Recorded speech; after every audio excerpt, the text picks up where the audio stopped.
ကျွန်တော်အတန်ထွက်ပြပြတဲ့ဗီဒီယိုတွေကိုတင်ပေးတဲ့အခါတိုင်းမှာ comment တစ်မျိုးကိုကျွန်တော်မကြတွေ့နေရတယ်ဗျာ။ဘာလဲဆိုတော့အတန်ထွက်မှန်ဖို့အရေးမကြီးဘူးလို့အတိတ်ပဲရတဲ့ comment မျိုးတွေပေါ့နော်။ရေးတဲ့ပုံစံတော့ပုံစံမျိုးစုံပေါ့လေ။ဥပမာချို့ကြလဲမြန်မာမှန်ရင်မြန်မာတန်ဝဲမှာပဲ။ဘာဖြစ်လဲဆိုတဲ့စကားတွေပြောကြရရှိတယ်။တချို့ကြလဲစကားဆိုတာအပြန်လည်နားလည်ဖို့အတွက်ပြောကြတာဟုတ်တယ်။ကိုပြောစကားတစ်ဖက်လူနားလည်ရင်ပြီးရောမလား။အဲ့လိုမျိုးပုံစံမျိုးစုံနဲ့ပေါ့နော်ပြောကြရှိတယ်။ဒါပေမဲ့လူရင်းကတော့အတန်ထွက်အရေးမကြီးဘူးဆိုတဲ့စကားမျိုးလေးတွေပြောကြပါပေါ့လေ။ဒီစကားကိုကျွန်တော်ဒီနေ့ဗီဒီယိုမှာဆွေးနွေးပေးချင်တာပါ။ဘာလို့လဲဆိုတော့ဒီလိုစကားတွေကကျွန်တော်ကြားရဖန်များတဲ့အခါမှာတူလောထင်စရာရှိတယ်အထူးသဖြင့် English ကို seriously လေ့လာရတဲ့ learner အနေနဲ့ဆိုရင်ဒီလိုစကားတွေကိုတွားပြီးတော့ယုံစားမိရင်ဒါလမ်းမရောက်ဖို့ရှိတယ်ဆိုတော့အဲ့လိုမျိုးမဖြစ်စေဖို့အတွက်ကျွန်တော်ဒီနေ့ဗီဒီယိုမှာအခုလိုမျိုးအတန်ထွက်မှန်ဖို့ဘာလို့အရေးကြီးရလဲမြန်မာမလို့မြန်မာအတန်ဝဲတာဘာဖြစ်လဲဆိုတဲ့ကိစ္စပေါ့နော်ဘာဖြစ်နိုင်တယ်လဲပေါ့လေဒီကိစ္စလေးတွေကိုကျွန်တော်ဆွေးနွေးပေးရှင်းပါတယ်တခုကြိုပြောချင်တာကဒီဗီဒီယိုဟာအဲ့လိုမျိုးခမန်းမန်းနဲ့ learner တွေကိုဝေဖန်ပုတ်ခတ်ဖို့ဆိုရည်ရွယ်ချက်နဲ့ဖန်တီးထားတာတော့မဟုတ်ဘူးဒါပေမဲ့ဆိုတော့လို့အတန်ထွက်အရေးမကြီးဘူးဆိုတဲ့စကားပြောတဲ့လူတွေကိုတစ်ချက်သွားကြည့်သူတို့ကိုယ်တိုင်လည်းအတန်ထွက်မကောင်းကြကိုယ်တိုင်အတန်ထွက်မကောင်းမှလည်းသိတယ် but ကိုယ်တိုင်ကြမလေ့ကျင့်နိုင်အော်မလေ့ကျင့်တော့အဲ့ကကျွန်တော်ဘာလို့လဲဆိုတော့ကိုယ့်ရဲ့အတန်ထောင်းမပြီးတာအဲ့နဲ့နောက်ဆုံးကျတော့ give up လုပ်လိုက်တာလေ let shop လိုက်တာဗျကိုယ့်အတန်ထောင်းမကောင်းနိုင်တာအဲ့ကကျွန်တော်မထူတော့အတန်ထွက်ဆိုတာသူများနားလည်ပြီးတော့မြန်မာမလို့မြန်မာအတန်ထွက်တာဘာဖြစ်လဲပြောမယ်ဆိုရင်ဗျကိုမမီတဲ့အခါစပစ်တီကိုချင်တယ်လို့ပြောပြီးတော့မှလွတ်ထားလိုက်တာနဲ့တူတယ်ပုံမှန်လည်းပြောမယ်ဆိုရင်အဲ့လိုဟုတ်တယ်ဒါ give up လုပ်ဖို့အတွက်ပေးတဲ့စင်ချေဟုတ်တယ်ဒါပေမဲ့အဲ့ဒီစင်ချေကကိုတယောက်တည်းပြောမယ်ဆိုရင်ကျတော့ဒါနည်းနည်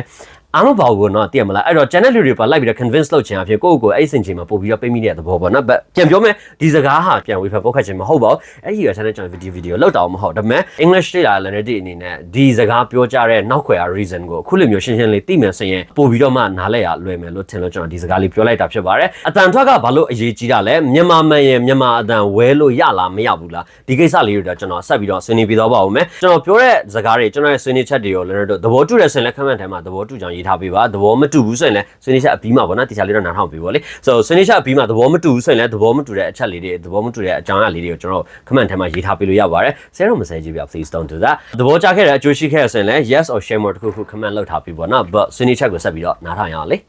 အတန်ထွက်မှန်ဖို့အရေးကြီးတဲ့အဓိကအကြောင်းရင်းကဘာလဲဆိုရင်ဘာသာစကားတိုင်းမှာ standard pronunciation ဆိုတာရှိရဗျပြောမယ်ဆိုအတန်ထွက်စံချိန်စံညွှန်းပေါ့နော်ဒီဥစ္စာ English မှာတေချာပေါက်ရှိတယ်မြန်မာမှာလည်းတေချာပေါက်ရှိတယ်ဗျ English မှာဆိုရင် receipt pronunciation လို့ခေါ်တယ် British pronunciation လို့တော့ပေါ့နော် standard pronunciation လို့ပြောပါတယ် American မှာဆိုရင် general American လို့ခေါ်တယ်တဘောကဘာလဲဆိုတော့စကားလုံးတစ်ခုကိုအတန်ဘယ်လိုထွက်မယ်ဆိုတော့စီမင်းစီကန်းလို့ပြောရမယ်ထင်တယ်အော်စံချိန်စံညွှန်းပေါ့နော်ဥပမာ POPLE ဆိုရင်ဒီစကားလုံးကိုတွေ့ပြီးဆိုရင်ဒါကို people လို့ထားလိုက်မယ်ဒါသူရဲ့ standard pronunciation ဟုတ်တယ်အဲ့တော့ဒီစကားလုံးကိုရွတ်တဲ့လူတိုင်းဟာသူ့ကို people နဲ့အနီးစပ်ဆုံးတူအောင်ထွက်ကြရမှာဟုတ်တယ်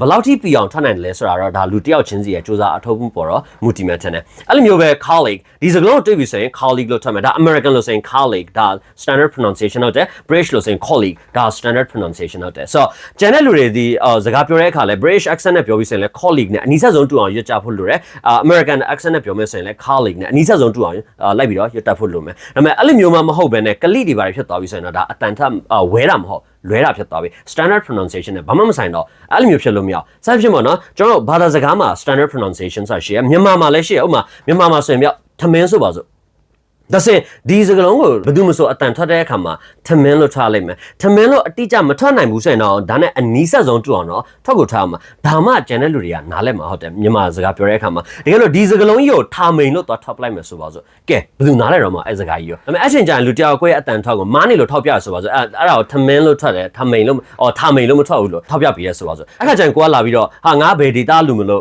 ထာမိန်လို့ပဲထွက်တတ်တယ်ငါ့လာမပြောနဲ့ငါဒီဒေတာလူမလို့ဒီတန်ထွက်တာဘာဖြစ်လဲဆိုတာမျိုးတော့ပြောရင်အဲ့လိုမျိုးရန်ထောင်ခြင်းရန်ထောင်တဲ့လူရဲ့ပြဿနာဟုတ်တယ်သိမလားသူရဲ့အားနဲ့ချက်ဟုတ်တယ် because အတန်ထွက် standard pronunciation နဲ့ဘာမှမဆိုင်တာသူအတန်မာတာလေဟာနော်စသဖြင့်ကျွန်တော်တို့ဟာလူတယောက်စကားပြောပြီးဆိုရင်အဲ့ဒီသူပြောတဲ့ဘာသာစကားရ standard pronunciation နဲ့ပြောမယ်လို့မျှော်လင့်ကြတာဟုတ်တယ်မြန်မာစကားပြောရင်လည်းမြန်မာ standard pronunciation နဲ့ပြောတာကိုကျွန်တော်ကမျှော်လင့်ကြမှာဟုတ်တယ်ဆိုတော့အဲ့အတန်နဲ့အနီးစပ်ဆုံးတူအောင်ပြောနိုင်တယ်ဆိုရင်ဒီပုဂ္ဂိုလ်ရဲ့အတန်ဟာစကားတန်ဟာနားထောင်ရလွယ်တယ်တနည်းအားဖြင့်အတန်ထွက်ကောင်းတယ်ဒီပုဂ္ဂိုလ်ရဲ့အတန်ထွက်ဟာ standard pronunciation နဲ့အရန်ဝေးနေတယ်ဆိုရင်သူပြောတဲ့စကားကိုတစ်ဖက်လူကနားမလည်နိုင်တော့ထမင်းကိုထာမိန်လို့ထွက်တာမျိုးဖြစ်သွားမယ်ဒါဆိုရင်ဒီပုဂ္ဂိုလ်ကအတန်ထွက်ညံ့တာဖြစ်တယ်အဲ့လိုလေ English မှာလည်းထုံနေ၎င်းပဲ standard pronunciation ရှိတယ်လူတိုင်းကကိုယ့်ကို standard pronunciation နဲ့ပြောဖို့မျှော်လင့်နေတာဟုတ်တယ်အဲ့တော့ကိုကအတိုင်းပြောပြီးရင်လူတိုင်းနားလည်မယ်အတိုင်းမပြောရင်လူတွေနားမလည်တော့ that's it ဒါပေမဲ့အဲ့လိုပြောလို့ native ဒီအားလုံးကရော standard pronunciation နဲ့အတန်ထွက်ကြလာပေါ့နော်အဲ့လိုလည်းမဟုတ်ပြန်အောင်နေရာဒေတာပုံမူတည်ပြီးတော့မှမတူကွဲပြားတဲ့အတန်ထွက်ပုံလေးတွေတော့ရှိတတ်ကြတယ်ဒါကို accent လို့ခေါ်ပါတယ်ဒီဥစ္စာ English မှာမဟုတ်ပါဘူးမြန်မာမှာလည်းရှိတာပဲဥပမာကျွန်တော်မြန်မာစကားပြမြန်မာမှာမြန်မာလိုပြောရဲဆိုပြီးမြဲ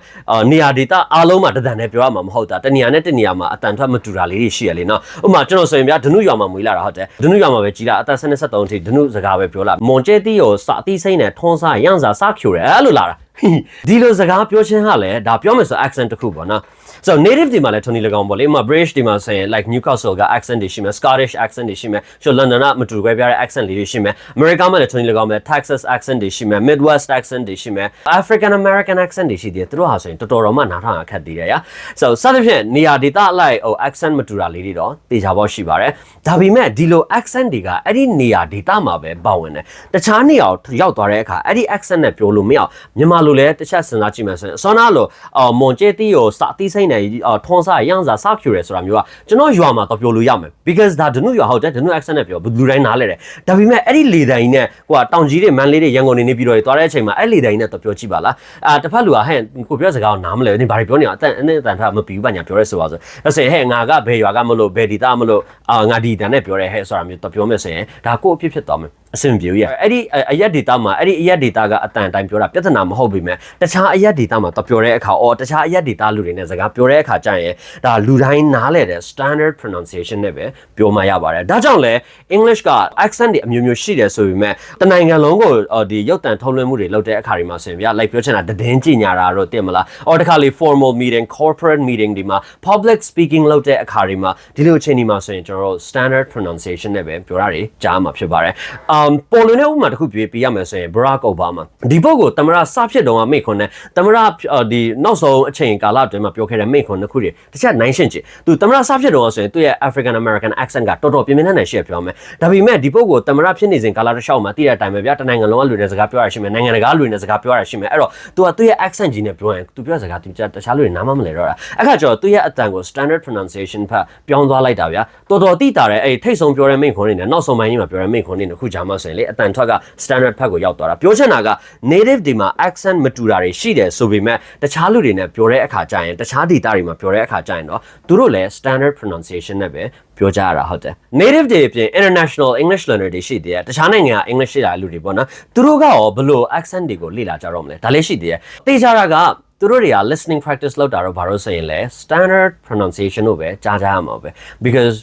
material မှန်သမျှဟာ standard pronunciation နဲ့ပြောကြတာမျိုးအခါကျတော့တခြား accent တွေဆိုရင်သူတို့လည်းနားမထောင်တာနားထောင်တတ်ဖို့လည်းမလို့အဲ့တော့ဒီပုံကိုတွေကလည်း standard pronunciation ကိုပဲနားလည်အောင်ကြိုးစားကြတယ်သူတို့ကိုယ်တိုင်ပြောတဲ့အခါလည်း standard pronunciation နဲ့အနီးစပ်ဆုံးတူအောင်ပြောကြတာဟုတ်တယ်အဲ့တော့ကိုက standard pronunciation ကိုသိထားမယ်ဆိုရင် standard pronunciation နဲ့ပြောမယ်ဆိုရင်လူတိုင်းပြောတဲ့စကားကိုနားလည်မှာဟုတ်တယ်ကိုပြောတဲ့စကားကိုလည်းလူတိုင်းကနားလည်မှာဟုတ်တယ် native တွေရော non native speaker တွေရောအားလုံးနဲ့ပေါ့နော် so အတန်ထွက်မှန်ခြင်းမမှန်ခြင်းဆိုတာလည်းကျွန်တော်ဒီ standard pronunciation နဲ့ပဲတိုင်းတာတာဖြစ်တယ်လူတစ်ယောက်ရဲ့အတန်ဟာ standard pronunciation နဲ့ဘယ်လောက်ထိတူလဲဘယ်လောက်ထိမတူဘူးလဲဆိုတော့ကြည့်ပြီးတော့မှဒီလူရဲ့အတန်ထွက်ဟာမှန်တယ်မမှန်ဘူးဆိုတာကိုဆုံးဖြတ်တာဖြစ်တယ် so အတိအကျဆိုရင်တော့ standard pronunciation တိုင်းတပုံစံနဲ့ထပ်တာဒါကွက်တိဖြစ်တာပေါ့နော်တကယ်လို့တပုံစံထဲတော့မဟုတ်အနှဲငယ်ကွဲလွဲမှုရှိနေတယ်ဒါပေမဲ့တစ်ဖက်လူကနားလည်နိုင်စွမ်းရှိရဆိုရင်ဒါကိုအတန်ထွက်ဝဲခြင်းလို့ခေါ်တယ်စင်ကြည်တယ်လက်ခံလို့ရတယ် standard pronunciation နဲ့စူးစူးဝါးဝါလွဲနေပြီဆိုရင်တော့ဒါအတန်ထွက်ဝဲတာမဟုတ်အတန်လွဲတာဖြစ်သွားပြီဒီနှစ်ခုကွဲဖို့လိုတာပေါ့နော်ပြောချင်တာဗျာ colleague အရင်ကောင်းတဲ့နမူနာရကလိလို့ပြောချင်တာဒါအတန်မြန်မာမလို့မြန်မာအတန်ဝဲတာမဟုတ် standard pronunciation နဲ့ဘာမှမဆိုင် maybe colleague လို့ထပ်ကြည့်အဲ့လိုထွက်မယ်ဆိုရင်ဒါ standard pronunciation ဖြစ်နိုင်တယ်ဒါဆိုရင်ကျန်တဲ့လူတွေအတွက်နားလဲရလွယ်စီတယ်ဒါအတန်ဝဲခြင်းဟုတ်တယ်လက်ခံတယ်ဒါပေမဲ့ colleague ကိုကလိလို့ထွက်ခြင်းဟာဒါ standard pronunciation နဲ့ဘာမှမဆိုင်တော့အခါကျမှကိုကအကွဲအတန်ထွက်မပြင်မနဲ့ဟဲ့ငါမြန်မာမလို့မြန်မာအတန်ထွက်တယ်ဘာဖြစ်လဲလို့ရန်ထောင်မယ်ဆိုရင်ဒါကိုအတန်စိုးစိုးဝါဖြစ်နေရပဲဖြစ်သွားမယ်ဘာမှထူသွားမှာမဟုတ်နိုင်ငံခြားဘာသာစကားတစ်ခုကိုပြောတဲ့လူတွေဟာကိုယ့်ရဲ့မိခင်ဘာသာစကားရဲ့အတန်ဖတ်ကိုဝဲမှာပဲ because အဲ့ဒီနိုင်ငံခြားဘာသာစကားအတိုင်းတစ်ထပ်တည်းထွက်ဖို့ကမလွယ်ဘူးရဲ့မဖြစ်နိုင်ဘူးတော့မပြောဘူးဖြစ်နိုင်ပါတယ်တေချာဘောအလေးကျင့်ယူလို့ရတယ်ဒါပေမဲ့မလွယ်ဘူးရဲ့အဲ့လိုလေအခါကျတော့ကိုယ့်ရဲ့စကားအတန်ဖတ်ကိုနည်းနည်းလေးလွယ်ဝဲတာတွေတော့ရှိမယ်နည်းနည်းပါလွဲရင်တော့မှတစ်ဖက်လူနားလည်နိုင်တယ်ဆိုရင်တိတ်ပြတ်နာမဟုတ်တေချာက idol နဲ့နီးစပ်တူရမယ်ဒီစကားလုံးရဲ့ standard pronunciation က idol ဖြစ်တဲ့အတွက်အဲ့ဒီ idol နဲ့နီးစပ်တူတဲ့အတန်တွေကိုပဲကျွန်တော်ကနားထောင်တတ်ဖို့လေ့ကျင့်ထားတာဟုတ်တယ်အဲ့လိုမှမဟုတ်ဘဲနဲ့ idol လို့ထုတ်လိုက်ရင်သဘောပေါက်တော့မှာမဟုတ် mosquito ထုံးနေ၎င်းပဲ mosquitoes ပြောရင် like ဘယ်သူမှနားလဲမှာမဟုတ်ဆိုင်မဆိုင်တာ mosquito နဲ့ mosquito ဆိုတာမျိုးကအဲ့လိုမျိုးပေါ့နော် standard pronunciation နဲ့နီးနီးဆက်ဆက်ရှိနေတယ်တစ်ထပ်ထဲတော့မတူဘူးနီးနီးဆက်ဆက်ရှိနေရဆိုရင်ဒါအတန်ဝဲချင်းလို့ခေါ်တယ် maybe လက်ခံလို့ရတယ်အရင်တော့မစိုးစင်းနဲ့ပေါ့နော်ဒါပေမဲ့ standard pronunciation နဲ့အရင်ဝေနေပြီဆိုရင်တော့ဒါအတန်မားတာဖြစ်ပါတယ်ဒီလိုအတန်တွေကိုတော့ပြုပြင်မှရပါမယ်ဆိုတော့မြန်မာမလို့မြန်မာအတန်မဝဲနိုင်ဘူးလားဝဲနိုင်ပါတယ်ဒါပေမဲ့အတန်ဝဲတဲ့ဆိုတာက standard pronunciation နဲ့နီးနီးဆက်ဆက်တော့တူနေရလိမ့်မယ်ဒါကိုဝဲတယ်လို့ခေါ်တယ်လွဲတဲ့ဆိုတာက Kali ကိုကလီလို့ထပ်တာ people ကို people လို့ပလိုက်တာ mosquito ကို mosquito လို့ထပ်ပလိုက်တာ embarrass ကို embarrass လို့ထပ်ပလိုက်တာဒီလိုမျိုးဟာတွေကအတန်ထွက်ဝဲတာမှမဟုတ်တာအဲ့ဒါအတန်လွဲတာလေဒါကိုပြင်ဖို့လိုပါမယ် so မြန်မာမှန်ရင်မြန်မာအတန်ထွက်ပါလိမ့်မယ်တေးကြတယ်ထွက်လိုက်မယ် like ဒါရှောင်လဲလို့မရဘူးဥမာဘယ်စကားပြောပြပြဥမာကျွန်တော်ဆင်လဲမြန်မာလို့ပြောနေရပဲဒါပေမဲ့ကျွန်တော်အတန်မြန်မာအတန်မပြီးတာ because ပထမတစ်ချက်ဒနုရွာမှာကြီးတာလို့ဒုတိယတစ်ချက်ဂေါ်ရခါဟုတ်တယ်တတိယတစ်ချက်တောင်ကြီးဖက်ကလို့ဟုတ်တယ်အဲ့တော့ဒီဘာသာစကား၃ခုရလွန်မှုနေကျွန်တော်မြန်မာစကားတန်က maybe ဗကန်ဖက်ကလူတွေပြောတဲ့စကားနဲ့တော့တူမှာမဟုတ်ဒါပေမဲ့ကျွန်တော်အတန်ကမတူဘူးဆိုရင်တော့အနည်းဆုံးတော့မြန်မာ standard pronunciation နဲ့တော့နီးစပ်ရှိနေရလေဝဲပြီမယ်ဒီစကားနားထောင်လို့နားလဲလို့ရနားလဲနိုင်စွမ်းရှိရဒီလိုမျိုးကိုဝဲခြင်းလို့ခေါ်တယ်လွဲချင်းကြတော့တီးတန်းဖြစ်သွားပြီ like မွန်ကျဲတီရောစာတီးစိမ့်နဲ့ထုံးစားရမ်းစားချိုတယ်ဆိုတာအစင်တီရောက်သွားစားချိုတယ်ဆိုတာစားချိုတယ်လို့ပြောတာမွန်ကျဲတီးဆိုတာမကြီးတီးကိုပြောတာစာတီးစိမ့်နဲ့ထုံးစားဆိုစာတီးစိမ့်ဆိုတာငရုတ်တီးစိမ့်ကိုပြောတာထုံးစားဆိုထောင်းစားကိုပြောရမ်းစားဆိုအရန်လို့အတိတ်ပဲဟာမကြီးတီးရောငရုတ်တီးစိမ့်နဲ့ထောင်းစားအရန်စားလို့ခေါင်းတာပဲအဲ့လိုမျိုးပေါ့နော်စာတီးစိမ့်ကိုမွန်ကျဲတီးနဲ့ထုံးစားရမ်းစားစားချိုတယ်ဒါကြတော့အတန်ဝဲချင်းမဟုတ်တော့လွဲတာဖြစ်သွားဘတ်တော့ဒီလိုပြောလို့ကျွန်တော်နေထိုင်ဟိုဒနုဒနုနဲ့ပတ်သက်ပြီးတော့မှဖြစ်မလားပဲဒါပေမဲ့တခုပြောပြစေကျွန်တော်တိုင်းသားဘစကားတွေထွေထွေမတောက်ဗျာဒါပေမဲ့အဲ့ဒီဒနုစကားကျတော့လေတံပေါ့နော်ကျွန်တော်ကြီးလာတဲ့ရွာကလည်းဒနုရွာဖြစ်တဲ့အတွက်ပြီးတော့ဒနုစကားပြောပြီးတော့ကြီးလာဖြစ်တဲ့အတွက်ကျွန်တော်အချစ်ဆုံး accent ဟုတ်တယ်မြန်မာစကားသံတွေထဲမှာမြန်မာရဲ့ accent တွေထဲမှာကျွန်တော်အကြိုက်ဆုံး accent ဟုတ်တယ်ဒနုစကားသာပြောခွင့်ရလို့ကတော့ကျွန်တော်ဘယ်ဘာစကားမှမပြောချင် because အရန် smooth ဖြစ်တဲ့အရန် fluent ဖြစ်တဲ့ accent ဟုတ်တယ်တလားလည်းတော့တောင်ကြီးဖက်တွေရောက်လာလို့ရှိရင် maybe ရက်ဆောက်ဖက်ရောက်ဖြစ်တယ်ဆိုရင်အောင်မန်းဖက်ရောက်ဖြစ်တယ်ဆိုရင်ရွာငံဒီဖက်ရောက်ဖြစ်တယ်ဆိုရင်ဒနုစကားသံလေးတွေကိုတစ်ချက်နားထောင်ကြည့်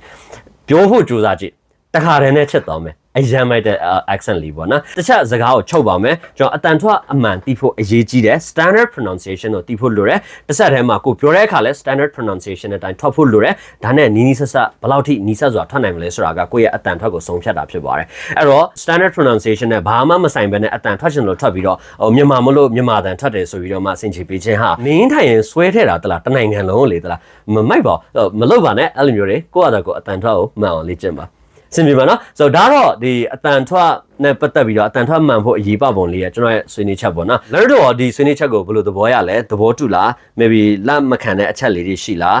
ဘယ်လိုသဘောရလဲပေါ့နော် comment ထဲမှာကိုယ့်ရဲ့အမြင်လေးတွေကိုတစ်ချက်မျှဝေထားပေးလို့ရမလား again ကြိုးရှိခဲ့ရဆိုရင်လည်း comment ထဲမှာ yes or share more ဆိုပြီးတော့လည်းရေးထားပေးလို့ရတယ်ကျွန်တော်ရဲ့ channel ကိုလည်းကျေးဇူးပြု follow and subscribe လေးလုပ်ခဲ့ပေးပါဦး please and နောက်နေ့ video မှာပြန်ဆုံမယ်နော် see you guys good night